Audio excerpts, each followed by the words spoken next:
The Galactic Academy's pristine halls gleamed under artificial suns, a monument to 10,000 years of accumulated knowledge.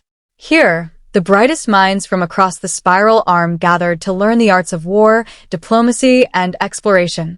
The instructors, veteran warriors from species that had conquered stars before humanity had discovered fire, prided themselves on their ability to break down any cadet's ego and rebuild them into proper soldiers. Humans frustrated them. Instructor Ralthek, a towering Kthian whose exoskeleton bore the scars of 50 campaigns, stood before his advanced combat tactics class with mounting frustration. His 4 eyes tracked the 2 human cadets who sat in the back row with peculiar stillness.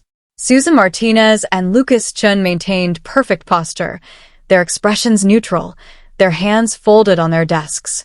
They never interrupted, never questioned, never showed the aggressive enthusiasm that marked promising warriors.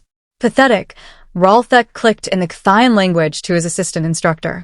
The humans sit like prey animals waiting for death. The other species in the class displayed proper warrior spirit. The Thoraxian cadets buzzed with competitive energy, their wing cases rattling during tactical discussions. The Zenthari delegation argued every tactical point with passionate intensity. Even the typically reserved Quillian students showed animation when discussing battlefield doctrine. But the humans? They simply sat and listened and took notes with maddening politeness. Cadet Martinez, Ralthek barked, his translator converting his words into crisp English. I have just described the Battle of Kepler's Void, where Commander Thextile executed a perfect pincer movement against the hive swarms. Your thoughts? Susan looked up with those unsettling human eyes. Binocular vision evolved for predation. It was a textbook maneuver, sir. Well executed given the environmental constraints. And do you not wish to debate the finer points? To challenge the assumptions? To prove your worth? No, sir. I'm here to learn, not to prove anything. Ralthek's mandibles clicked in irritation. This was the pattern with human cadets. Quiet, respectful, utterly lacking in the fire that made great warriors. It was Instructor Pelavan, a graceful Siltharian with scales that shifted through rainbow hues, who finally voiced the question that plagued the entire faculty. During the instructor's weekly meeting, she accessed the Academy's central database with a gesture of her crystalline claws. I'm going to look at their files, she announced. The human government submitted full military records for all cadets. Perhaps we've missed something. Ralthek scoffed. Humans have barely been spacefaring for 2 centuries. What combat experience could they possibly? His words died as the holographic display populated with data. Susan Martinez's file expanded into the air. Beneath her Academy photograph and basic biometrics, a combat log scrolled into view. And scrolled. And scrolled. Classified Earth Defense Force. Battle of Titan. Duration: 73 hours continuous combat. Enemy Kia, 247 confirmed. Commendations: Silver Star, Purple Heart ×3. Classified Ganymede Uprising. Urban Warfare. Duration: 16 days. Enemy combatants neutralized, 89 confirmed. Civilian casualties under protection, 0. Commendation: Distinguished Service Cross. The list continued. Boarding actions. Void combat. Defensive sieges. Offensive strikes. The quiet young woman who sat politely in the back row had seen more actual combat than most of the Academy's instructors combined. Lucas Chen's file was somehow worse. 3 tours in the Martian exclusion zone. 4 deployments to the belt. A classified mission to Europa that was redacted so heavily the instructors couldn't even determine how long it lasted, only that he had entered with a company of 60 soldiers and emerged with 12. Psychological evaluation note. Cadet Chen demonstrates exceptional emotional regulation under stress. Recommend continued monitoring for signs of combat fatigue. Subject deflects personal discussions. Maintains focus on mission objectives. No signs of glory-seeking behavior.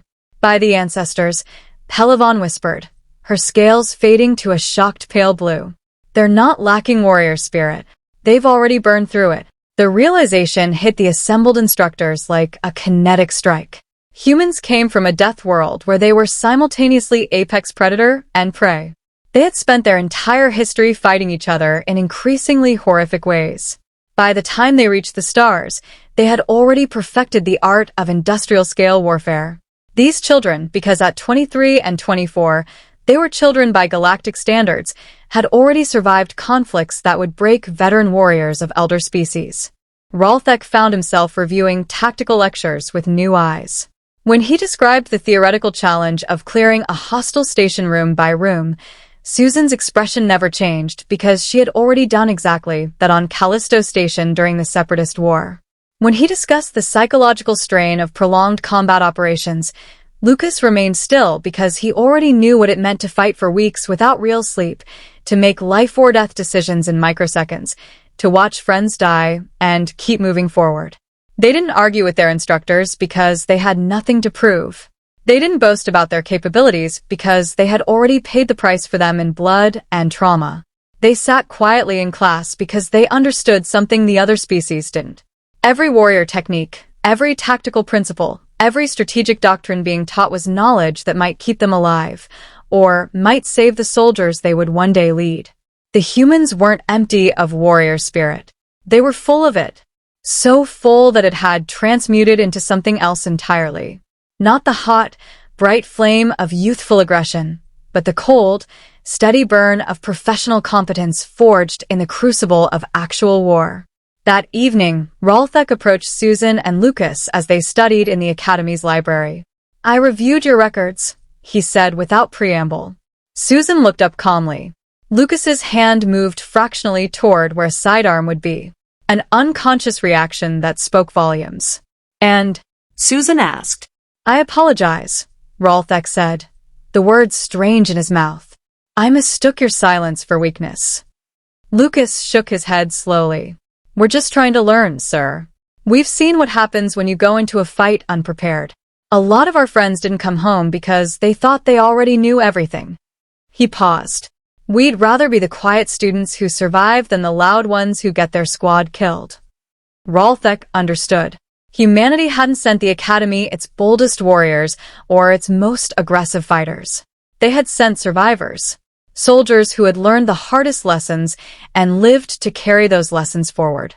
In the quiet humans who sat at the back of his class, the galaxy was seeing something it had never encountered before. A species that had already walked through the fire and emerged on the other side. And that, Ralthek realized with a chill running through his exoskeleton, made them the most dangerous warriors of all.